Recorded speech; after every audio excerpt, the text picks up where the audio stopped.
Beyonce, di naman natin masasabing boyfriend kasi she's not at her legal age. May crush ka ba? Diretsahan.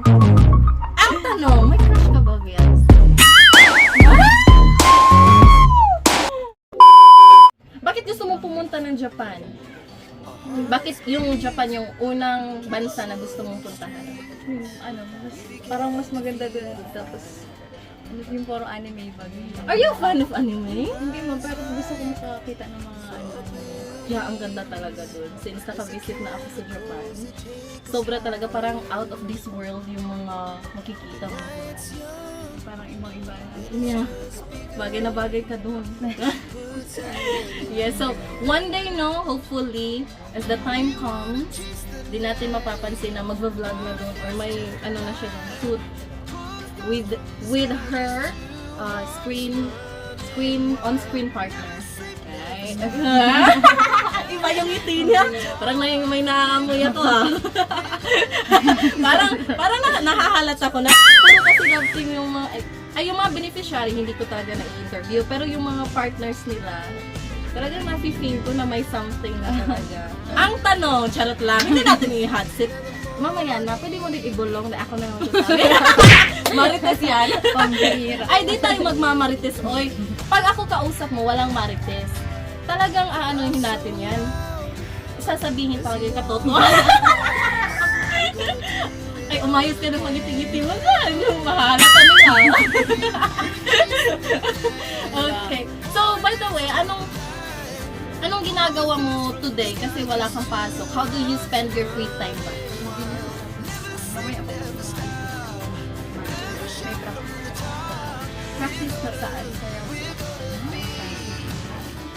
Ito naman yung pa-channel. Kung hindi masabi ko, hindi ko masabi yung ano. Yan. Ngayon, sasabihin mo na. Parang pag-ibig lang yan. Pag una hindi mo kaya i-express niya, kalaunan, matututo ka din paano mo ilabas yung mga nararamdaman mo. Halata ka na. Okay. So, ayun po. So, later, busy ka pala, no? But usually, pag wala kang pasok, wala kang kaganapan sa school, besides sa paglilinis dito, okay, parang pinaghandaan mo yung pagdating namin na. ramdam. So, okay. How do you, or let me change my question. What are your hobbies? In this way po, mga kalingap. So, ayun po mga kalingap. In this way po, this interview, ito yung way natin na mas lalo natin nakikilala si Beyonce. Kasi usually, sa mga teleserye, hindi siya nakikilala. But in this time po, biglaan po kasi yung interview at hindi niya alam kung ano yung mga tanong na ibabato natin sa kanya. Is it challenging ba? And, yes! Oh, did you counted kasi nag-guess ka na kanina. May 48 words left ko pa. Okay. So, Beyonce, what are your hobbies? So you have to give at least 5 answers. Now, during your free time, ano bang mga gawain or activities na nag-e-enjoy kang gawin? Ano po, Yeah. Tagalog na ako. Challenge yan, Day. Challenge. Magpakitang gilas ka. Dapat ipakita mo na Beyonce, hindi lang siya maganda, but brainy din. Oh, mongga! Okay. So, at least 3 na lang. So, during your free time or ano yung mga activities na nag-i-enjoy kang gawin on your own? Cellphone. Surfing! Surfing the internet. Yeah, like, cellphone. Okay, next. Yun, nag-TikTok. TikTok po. Oh, dancerist ka, di ba? Hindi ako. Nag-enjoy siya sa mga like social media, surfing the internet. Surfing the internet pa rin yun, yung TikTok at phone. Okay, next. Watching vlogs. Wow! May watching vlogs! Ilang words yun? Very good. Mga vlog po ni Tiara. Very good. Next, last answer. Ting! Ting! Ting!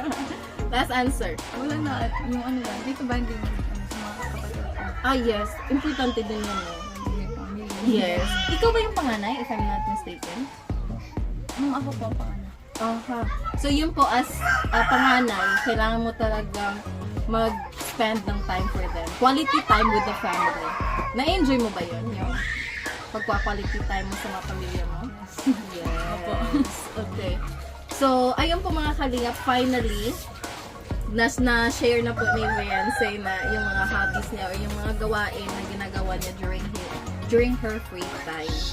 So, yun. Now, ay, may nakita ako something. Bagay. Pakita mo nga. Pakita mo. May idea na ako kung ano isusunod ko itanong. Ilang taon ka na nga ba, Beyonce? 17 po. 7, right? So, pwede naman at this time, yung if you're not, hindi ka pa umabot ng legal age, may mga ano na yun, like puppy love. Puppy love ba yun? Or aso love? Anong tawag nun? Puppy love. Puppy love. Akala ko dog love. Puppy love. Okay. Tinatawag ng puppy love kasi yung mga little Parang feelings ano na, na, no? ganun. Tama ba? So, Beyonce, di naman natin masasabing boyfriend kasi she's not at her legal age. May crush ka ba? Uy, diretsahan. Ang tanong, may crush ka ba, Beyonce?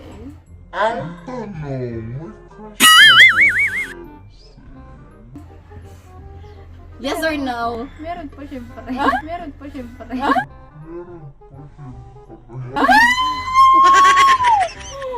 Parang na crush lang. Okay. Pwede namin malaman kung paki-describe naman yung taong napupusuan mo. Humble. 50 words ha, 50 words. Ano po, humble. Resilient. Mabait. Next. Masipag. Pagbigay po yun. Alam mo ba yan, Beyonce, yung taong makakatuluyan mo ay opposite sa mga hinangan mo. Just kidding. Sayang mo mga kalingap, no? Bata pa po si Beyonce, so hindi po tayo hindi natin sisirain yung pag-iisip na when it comes to this kind of topic, no, relationship. But since you already know your limitation naman, no, hanggang crush lang muna, right? Crush mo na po. Yeah, pag mag-18 ka na, pwede ka na mag-boyfriend. Mga ilang boyfriend ba gusto mo? Oh! Ilan ba? Reaction! Tumira. Ha? Ilan ba gusto mo? Kahit huwag mo muna nga. Yan, na ano siya, no? Dito natin nakikita kung seryosong babae pa si Beyonce. So when I ask her ilan, she reacts. So, parang wala ka yata. Wala kang plano sa crush mo? O yung crush mo may plano? Ay, crush, galaw-galaw ka naman dyan. Ilang months na lang, pwede mag-18 na siya. maiwan. Ha? Di pwede? Mayang first. Mga first. Yes, study first muna, right? Po yun. Yes, kasi hindi madali yung buhay college ay. Ano ka pa? Ay, yeah, college na, right? Are you ready for that? Excited ka na? Mag-college? Medyo po. Medyo. Yeah, challenging at saka ibang-iba talaga Iba-iba yung... naman po yung sa ano. So, enjoy your senior high life. Kasi, pag tumungtong ka na ng kolehiyo, ay, wala na. Or na-aral, wala. Yeah, sobra pa sa aral. Diyan mo na maitatanong sa sarili mo kung tama pa bang ginagawa mo sa buhay. Kasi mahirap, challenging talaga yung pagiging isang college student. Pero napaka-worth it naman. Yeah, worth it.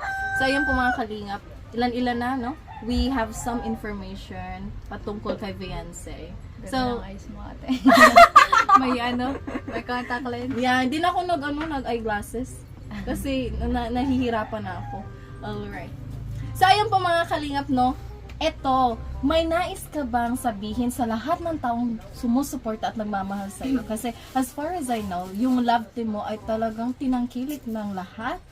Ang daming nagmamahal. Yun, gusto ko pong magpasalamat sa kanila. Sa mga taong sumusuporta po sa akin. Kahit na sige, ilabas mo yan. Kaya mo yan, Bay. Kaya mo, nandito lang ako. Okay. Ilabas mo yan. Sobra pong madami din po nang babash sa akin. Tapos, mas marami pa din po yung nagmamahal. Nagpapasalamat po ako sa mga titas na nandiyan po palagi. Lalo na po pag may mga event. Thank you po sa inyo. Sa pagsuporta po niyo. Lalo na po kay Kuya Bay, syempre. Yeah. Kalingap Diba? Rab. Kay Kuya Rab, sa lahat po ng team Kalingap, sa K-Boys, sa mga Kalingap Angels. Syempre po nagkaroon po ng mga kaibigan. Tapos sa lahat po ng sumusuporta, sa mga viewers, yan, mga nanonood po, mga marathoners, yung mga nagmamarathon syempre po, doon po sa mga nag-sponsor po, nagtutulong po sa pabahay po kay Kuya Rab, nagpapasalamat po ako sa inyo na sobra-sobra. Yun nga, ano. Yes. So yun po mga kalingap no. Walang sawa kong pasasalamat. Yeah, that's true. You don't know how to thank them, right? Kasi kung minsan we question ourselves, why are they supporting us? No, it's okay. So ayun po mga kalingap no. Yeah, it's fine. I am here and I am your ate. So pag may nag-aaway sa iyo, sabihin mo lang at sasabihin natin, oh, padadalhan natin yan ng ano, pasasabugin.